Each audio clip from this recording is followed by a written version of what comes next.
वृंदावन के माँ के बिहारी मंदिर के पास बरगद के पेड़ के नीचे एक बूढ़ी माँ ने अपना बसेरा बना लिया था। सकल सूरत से वह किसी अच्छे घर की लग रही थी। उसके चेहरे की चमक, परंतु उसके फटे हुए कपड़े उसकी दर्दनाक स्थिति का बयान कर रही थी। वह अम्मा बता रही थी कि वह कोई भिखारी नहीं है। मैले कुचैले कपड़ों में ही एक चादर पर वहाँ पड़ी रहती थी। आज लगभग 10वां दिन था। मंदिर में जो श्रद्धालु माथा टेकने आते तो बूढ़ी माँ को थोड़ा बहुत प्रसाद दे जाते, या कोई राह चलता उस पर तरस खाकर उसे कुछ खाना दे जाता, जिससे उसका गुजारा हो रहा था। हर वर्ष अपने माता पिता की बरसी पर मंदिर में आता था श्रवण और गरीबों को भोजन दिया करता था। उसके माता पिता एक रोड एक्सीडेंट में मारे गए थे। उसके बाद से वह अकेला था। जिस समय उसके माता पिता की मृत्यु हुई थी उस समय वह कंप्यूटर इंजीनियरिंग कर रहा था। अब माता पिता के दिए हुए संस्कार हमेशा उसका मार्गदर्शन करते थे। इंजीनियरिंग के फाइनल ईयर के बाद पहले सेमेस्टर के दौरान ही उसे एक बहुत अच्छी नौकरी मिल गई। अब वह एक मल्टीनेशनल कंपनी में बहुत ऊंचे पद पर कार्यरत था। शनिवार और रविवार को अपने दोस्तों के साथ घूमने में बिता देता था, परंतु आज उसके माता पिता की बरसी थी, इसलिए वह आज मंदिर में गरीबों को भोजन करवाने आया था। सभी गरीबों को खाना देने के बाद उसकी नज़र पेड़ के नीचे बैठी बूढ़ी माँ की ओर गई। श्रवण को बूढ़ी माँ के चेहरे में एक अजीब सा आकर्षण और स्नेह नजर आया। शायद वो हर बूढ़ी औरत में अपनी माँ और दादी को ही ढूंढता था। वह बड़े स्नेह से उस बूढ़ी अम्मा को देखने लगा। फिर अम्मा के पास जाकर बोला, अम्मा खाना खाओगी? लेकिन बूढ़ी अम्मा काफ़ी उदास बैठी थी। शायद इसलिए उसने कोई जवाब नहीं दिया। फिर श्रवण बोला, अच्छा मंदिर का प्रसाद है, ये तो खा लोगी? तो बूढ़ी माँ ने उसकी ओर देखते हुए अपना हाथ आगे बढ़ा दिया। बूढ़ी माँ के साथ साथ श्रवण भी थोड़ा सा प्रसाद खाने लगा और बूढ़ी माँ के पास ही बैठ गया। प्रसाद खाते खाते वो अम्मा से पूछने लगा कि अम्मा आप कहाँ रहती हैं और इस पेड़ के नीचे कैसे बैठी हुई हैं? तो बूढ़ी अम्मा ने ठंडी सांस लेते हुए कहा, अरे बेटा, अब ये पेड़ ही मेरा घर है। पहले मैं मथुरा में रहती थी, वहाँ मेरा अपना एक शानदार बड़ा सा घर है। मेरे पति की मृत्यु हो चुकी है। जब तक मेरे पति जीवित थे तब तक मुझे रानी बना कर रखते थे, परंतु पति के स्वर्गवास के बाद धीरे धीरे अपने ही बहू बेटों को मैं खटकने लगी। बहू तो मेरा चेहरा भी नहीं देखना चाहती थी। एक दिन मेरा बेटा मुझे बोला, चलो अम्मा आज तो मैं वृंदावन घुमा कर लाता हूँ। तो बांके बिहारी के मंदिर चलते हैं और दर्शन करके आते हैं। मेरा बेटा मुझे अपनी कार में बिठा कर लाया था और मुझे इस मंदिर के किनारे बिठाकर यह कहकर चला गया कि कुछ ज़रूरी काम से जा रहा हूँ, 2 घंटे लगेंगे आने में। तो मैंने तो बेटे से कहा था कि मुझे भी साथ ले चल, परंतु वो नहीं माना। देखते देखते आज 10 दिन हो गए। इंतज़ार करते करते मेरी आंखें पथरा गईं, पर ना तो मेरा बेटा आया और ना ही उसकी कोई खबर। अब मैं समझ चुकी हूँ कि मेरा बेटा यहाँ मुझे क्यों लेकर आया था, क्योंकि उसकी पत्नी मुझे बिल्कुल भी पसंद नहीं करती थी। इसलिए मुझसे छुटकारा पाने के लिए मुझे यहाँ कान्हा जी की शरण में छोड़कर चला गया। यह कहते कहते बूढ़ी अम्मा की आंखें नम हो गईं, चेहरा मुरझा गया। श्रवण के मन में उसकी स्वर्गवासी दादी और उसकी माँ की छवि दोनों एक साथ उभर आईं और उसकी आंखों में आंसुओं की बूंदें झलक आईं। गरीबों को बांटने के बाद जो खाना बचा था उसने झट से निकाला और बूढ़ी अम्मा की चादर पर रख दिया। एक निवाला तोड़ा और अम्मा के मुंह में डाला और खुद भी खाने लगा। उसे ऐसा एहसास हो रहा था कि माने वो अपने किसी के परिवार के सदस्य के साथ खाना खा रहा हो। वो अम्मा के साथ कुछ देर वहीं बैठकर बातें करता रहा। अपने माता पिता की मृत्यु के बाद वो एकदम अकेला सा पड़ गया था। बिना अपने माता पिता के उसे अपना घर ही काटने को दौड़ता था। इसलिए वह अपने घर में रहना ज़्यादा पसंद नहीं करता था। किसी किसी दिन तो वो अपने घर में कदम भी नहीं रखता था। दोस्तों के साथ घूमकर अपने दर्द को कम करने की कोशिश करता था। परंतु आज जब उसने अम्मा से थोड़ी देर के लिए बातचीत की तो उसे एक अपनापन सा महसूस हुआ। उसने अम्मा से पूछा, अम्मा मेरे साथ मेरे घर पर चलोगी? बूढ़ी अम्मा ने कहा, बेटा जब मेरा अपना खून, मेरा अपना बेटा ही जिसे मैंने जन्म दिया था और पाल पोस कर बड़ा किया, जब वही मुझे नहीं रख सका तो तू मुझे अपने घर में ले जाकर क्या करेगा? जब मेरा अपना बेटा ही मेरा न रहा तो मैं दूसरों से क्या उम्मीद लगाऊंगी? रहने दो बेटा, मुझ पर दया मत करो। मैं यहीं बांके बिहारी की शरण में रहकर अपना जीवन जैसे तैसे गुजार लूंगी। फिर श्रवण बोला, अम्मा मेरे माता पिता एक सड़क दुर्घटना में स्वर्गवासी हो गए और मैं इस दुनिया में बिल्कुल अकेला रह गया हूँ। मेरे घर में मेरे अलावा और कोई नहीं है। आपको देखकर मुझे मेरी दादी याद आती है। यदि आप मेरे साथ रहोगी तो मुझे बहुत अच्छा लगेगा। यकीन मानो मुझे कोई दिक्कत नहीं होगी, उल्टा मुझे आपका सहारा मिल जाएगा। दिन भर के काम के बाद जब मैं घर लौटूंगा तो कम से कम देखने के लिए आपकी सूरत तो होगी।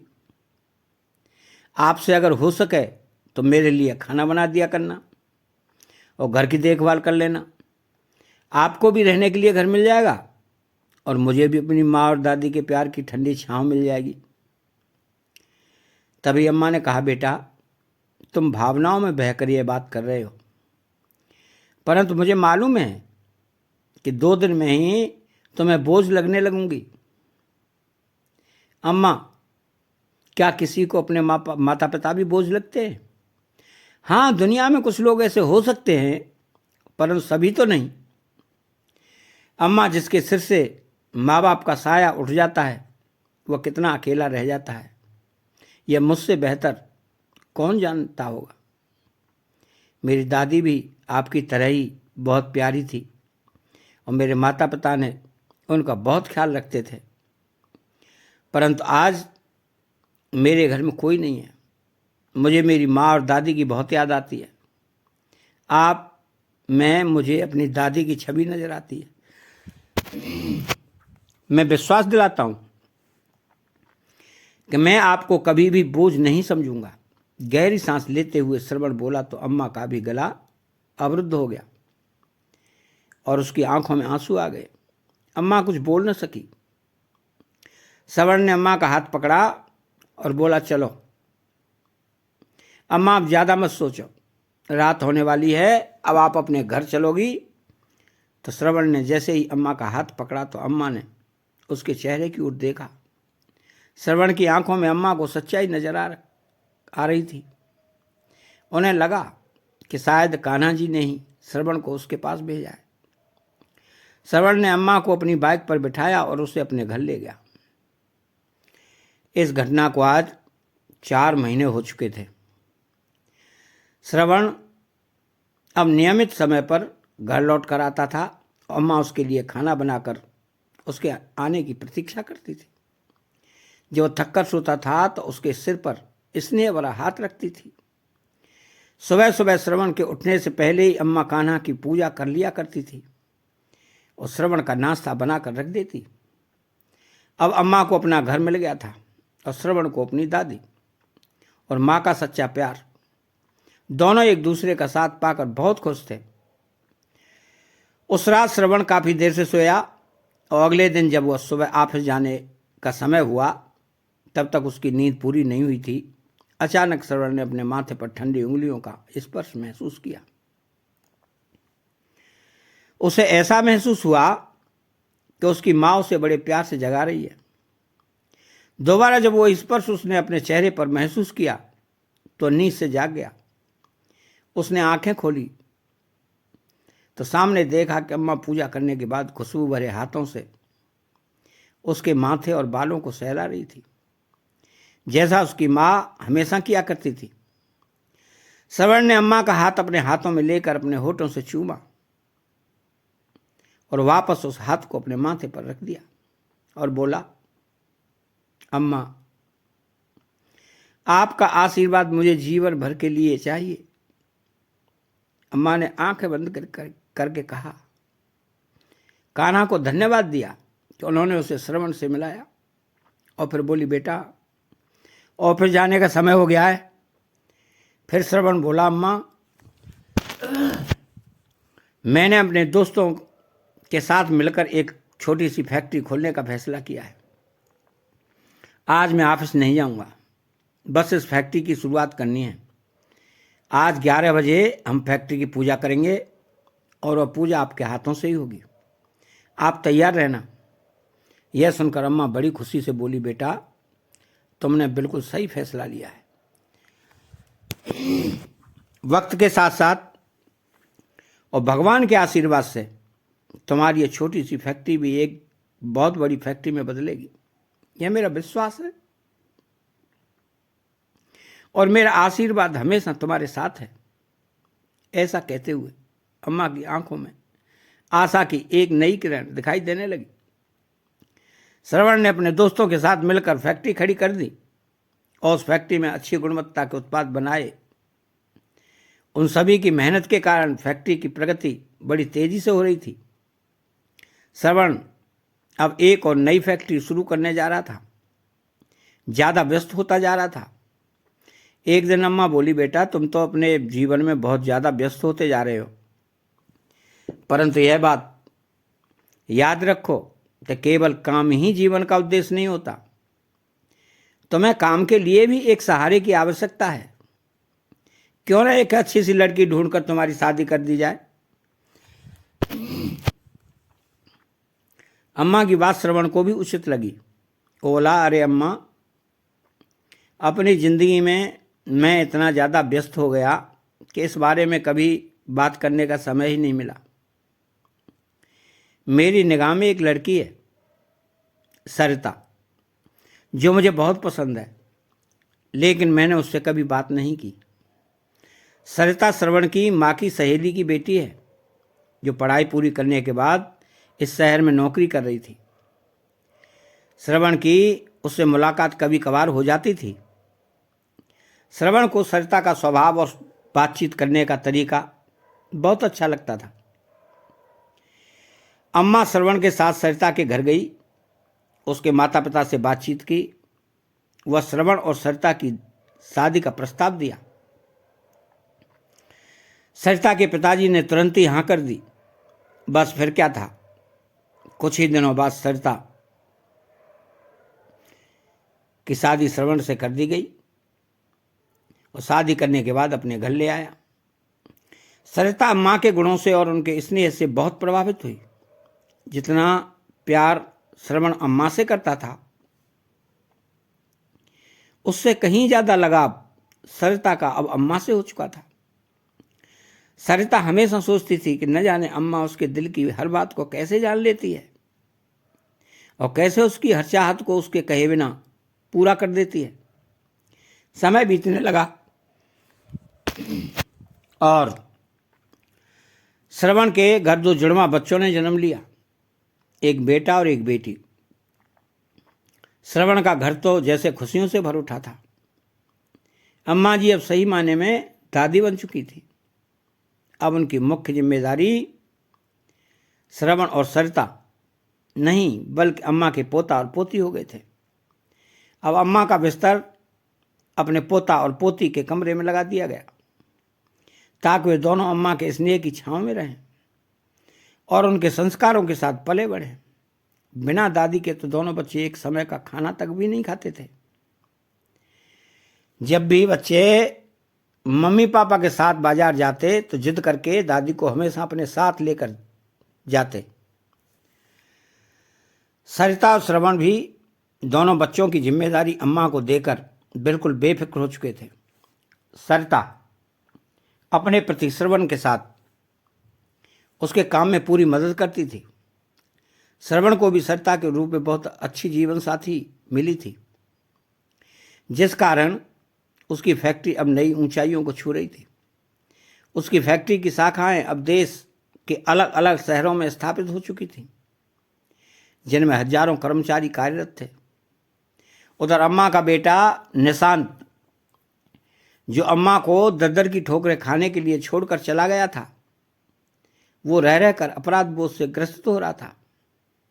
अपनी निष्पाप और निरपराध माँ के साथ किया गया व्यवहार उसे पल पल कचोट रहा था। समय के साथ साथ उसका यह अपराध बोध बढ़ता जा रहा था। अपने घर के झगड़ों से दुखी होकर और अपनी पत्नी के साथ सुखी जीवन जीने की चाह में उसने अपनी माँ का त्याग कर दिया था। परंतु उस दिन के बाद से उसका अंतर्मन हाहाकार कर रहा था, जिसे वह किसी से भी साझा नहीं कर पा रहा था। अब उसके घर में केवल उसकी पत्नी का भी एक छत्र राज था।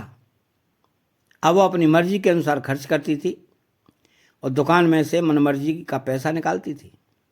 परंतु व्यवसाय से लगातार पैसा निकालने के कारण उसका जमा जमाया व्यवसाय तो जो कि उसके पिता के द्वारा खड़ा किया गया था, घाटे में जाने लगा था। अंततः उसे दुकान बंद करनी पड़ी। दुकान बंद करने के बाद कुछ दिन बड़ी कठिनाई में गुजरे। अब निशांत और उसकी पत्नी को आटेदार का भाव मालूम पड़ने लगा था। फिर फिजूल खर्ची तो दूर की बात है। अब उनके पास घर खर्च और बच्चों की आवश्यकता ही पूरी करने के लिए भी पैसा नहीं था। निशांत का एक मित्र, जो एक बड़ी कंपनी में कार्यरत था, उसने अपनी सिफारिश पर उसकी नौकरी अपनी ही कंपनी में लगवा दी और इस तरह निशांत के जीवन की गाड़ी थोड़ी थोड़ी चलने लगी। निशांत तब कंपनी में बहुत मन लगाकर काम कर रहा था, जिस कारण उसे फैक्ट्री में बहुत मान सम्मान मिलने लगा। अब वो फैक्ट्री का एक महत्वपूर्ण कर्मचारी बन चुका था। निशांत की कंपनी में स्थापना दिवस पर वार्षिक महोत्सव मनाया जाना था। सभी कर्मचारियों को उनकी काबिलियत के आधार पर पुरस्कार वितरित किया जाना था। निशांत को भी अपनी मेहनत और योग्यता के आधार पर पुरस्कार दिया जाना था, जो कि उसकी कंपनी के मालिक के द्वारा दिया जाना था। नियत तिथि पर पुरस्कार वितरण का समारोह शुरू हुआ और यह पहली बार था कि जब कंपनी का मालिक अपने सभी कर्मचारियों से रूबरू हो रहा था। आज का दिन निशांत के लिए बहुत खास था। मैनेजिंग डायरेक्टर अपनी माँ और बच्चों के साथ समारोह में आए थे। जब समारोह शुरू हुआ और पुरस्कार वितरण के लिए कंपनी के डायरेक्टर साहब से अनुरोध किया गया, तो ये स्टेज पर आए और कहने लगे कि आज हमारी कंपनी के लिए एक बहुत बड़ा दिन है, परंतु आज हमारी कंपनी जिस स्थिति में है वह केवल और केवल हमारी अम्मा जी के आशीर्वाद से ही है। यदि अम्मा जी की प्रेरणा ना होती तो ना तो आज यह कंपनी होती और ना ही मैं इस पद पर होता। इसलिए पुरस्कार वितरण करने के लिए मैं अम्मा जी को बुलाना चाहूँगा। अम्मा जी, कृपया आप स्टेज पर आएं और अपने हाथों से सभी योग्य कर्मचारियों को पुरस्कार वितरित कीजिए। श्रवण के बुलाने पर अम्मा स्टेज पर पहुंची और उनकी आंखों से अश्रुधारा बह निकली। कर्मचारियों के नाम अनाउंस किए गए और अम्मा उन्हें एक एक करके पुरस्कार देती रही। तभी एक नाम का अनाउंसमेंट हुआ, जिसे सुनकर अम्मा जी के चेहरे पर न जाने कितने भाव एक साथ आ गए। निशांत मिश्रा। सामने से आने वाला व्यक्ति भी कुछ जाना पहचाना लग रहा था। अम्मा ने ध्यान से देखा तो सचमुच में उसका बेटा ही था। निशांत मिश्रा जो उन्हें तीर्थ यात्रा का झांसा देकर बड़ी ही बेदर्दी से छोड़ गया था, जिसे उसके बाद अपनी माँ का ख्याल तक नहीं आया। अम्मा सोचने लगी कि अब तक तो शायद मैं तड़प तड़प कर मर गई होती यदि मेरा बेटा श्रवण मुझे ना ले आता। प्यार और नफरत के भाव एक साथ अम्मा के चेहरे पर उभर आए। अम्मा को ऐसा महसूस हुआ कि जैसे दुनिया बड़ी तेजी से घूम रही है। बड़ी मुश्किल से उन्होंने खुद को संभाला और किसी अपरिचित की तरह निशांत को पुरस्कार थमा दिया और अपना मुंह दूसरी तरफ फेर लिया। निशांत ने ध्यान से देखा, देने वाली महिला और कोई नहीं, उसकी अपनी माँ थी। देखते ही देखते उसके पसीने छूटने लगे और वो अपनी माँ के पैरों में गिर पड़ा। उसे विश्वास नहीं हो रहा था कि उसकी माँ, जिसे उसने दर दर की ठोकरें खाने के लिए छोड़ दिया था, आज इतने बड़े साम्राज्य की मालकिन है। निशांत ने अपनी माँ से हाथ जोड़कर माफी मांगी और कहा, मेरे साथ चलोगी? अपने घर चलेंगे? कैसा घर, कैसी माँ? मेरा बेटा तो उसी दिन मर चुका था जिस दिन वह मुझे मंदिर के बाहर छोड़कर चला गया था। आज ना मैं तुम्हारी माँ हूं, ना ही तुम मेरे बेटे कहकर अम्मा जी पुरस्कार वितरण को बीच में ही छोड़कर अपनी कुर्सी पर जाकर बैठ गई। निशांत माफी मांगता रहा, लेकिन अम्मा ने उसकी तरफ देखा तक नहीं और श्रवण के साथ बाहर वापस चली गई। कभी निशांत अपनी माँ का बहुत लाडला हुआ करता था, लेकिन अपनी पत्नी के बहकावे में आकर वो अपनी माँ के साथ बहुत बुरा सलूक करने लगा था। उन बातों को अम्मा कभी नहीं भूल सकती। उधर निशांत को यकीन नहीं हो रहा था कि जिस कंपनी में वो काम करता था, उस कंपनी की मालकिन दरअसल उसकी माँ थी। आज उस माँ के हाथों से उसे पुरस्कार मिला तो उसका सर चकरा गया था। माँ के द्वारा उसकी घोर उपेक्षा और पाप कर्मों के कारण उसके दिल में न जाने कितने ही घाव हो चुके थे। हर पल उसे अपनी माँ की याद सता रही थी, अपने करतूत उसे झकझोर रही थी, नासूर बनकर उसे लगातार चोट पहुंचा रही थी। एक दिन रविवार को जब उसके ऑफिस की छुट्टी थी तो वो अपनी पत्नी नीता को लेकर स्कूटर पर राधा रानी के दर्शन मंदिर के लिए गया। जब वह राधा कृष्ण की मूर्ति के सामने हाथ जोड़कर खड़ा हुआ तो उसे ऐसा लगा जैसे भगवान भी कुटिल दृष्टि से उसके द्वारा किए गए घोर पाप के लिए उस पर हंस रहे थे।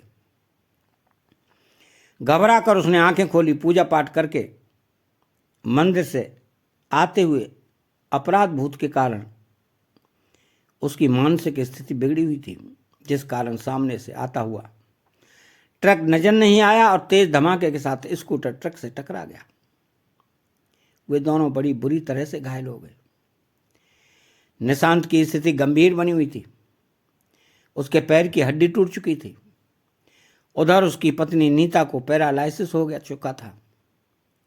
जब उसे होश आया तो दहाड़े मार मार कर रोने लगी। अब घर पर दोनों बच्चों की देखरेख के लिए कोई नहीं था।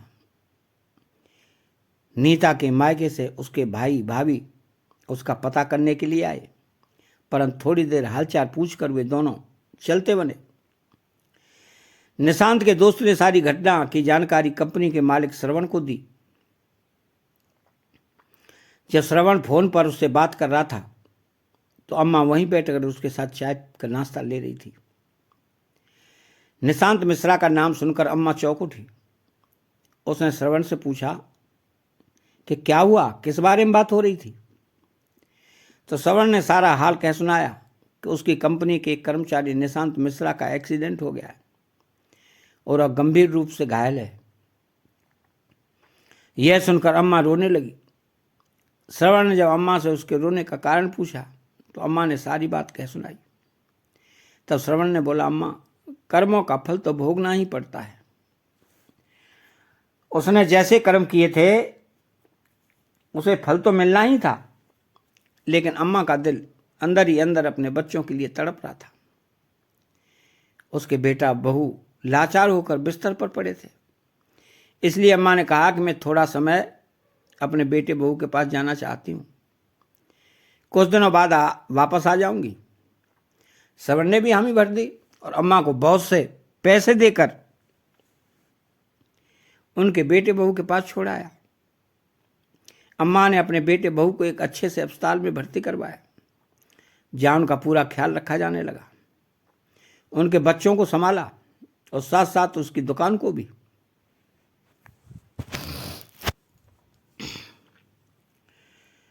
फिर से खड़ा किया गया। जो पैसे श्रवण ने दिए थे अपने बेटे बहू की गृहस्थी संभालने में लगाया। हर कदम पर श्रवण ने अम्मा की पूरी मदद की। एक ओर तो निशांत की तबीयत अब कुछ सुधरने लगी थी और दूसरी ओर उसका कारोबार भी पहले की तरह चमक उठा था। उनकी गृहस्थी को कुछ ही समय में अम्मा ने व्यवस्थित कर दिया था।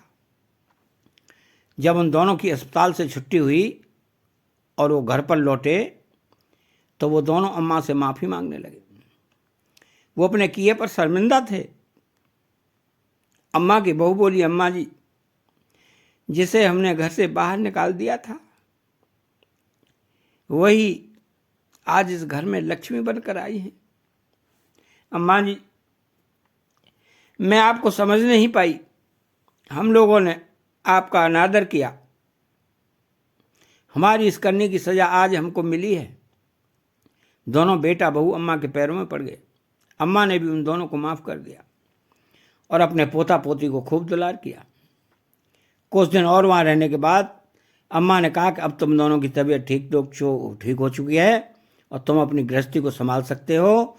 तुम्हारी दुकान भी खूब अच्छी चल रही है, इसलिए अब मैं चलती हूँ। मेरा बेटा और मेरा परिवार मेरा इंतज़ार कर रहा है। यह कहकर अम्मा ने अपना बैग तैयार कर लिया। बेटा बहू ने अम्मा को जाने से रोकने की बहुत कोशिश की, परंतु अम्मा ने कहा, मेरा बेटा श्रवण मुझ पर जान छिड़कता है। अब वही मेरा बेटा है, इसलिए अब मुझे जाना ही होगा। बाहर श्रवण अम्मा को लेने के लिए पहली गाड़ी लेकर आ चुका था। उन दोनों ने बहुत मनाया, परंतु अम्मा नहीं रुकी और चल दी। अतः चैनल को सब्सक्राइब करें, बेल आइकन घंटी को दबाएं और एक कमेंट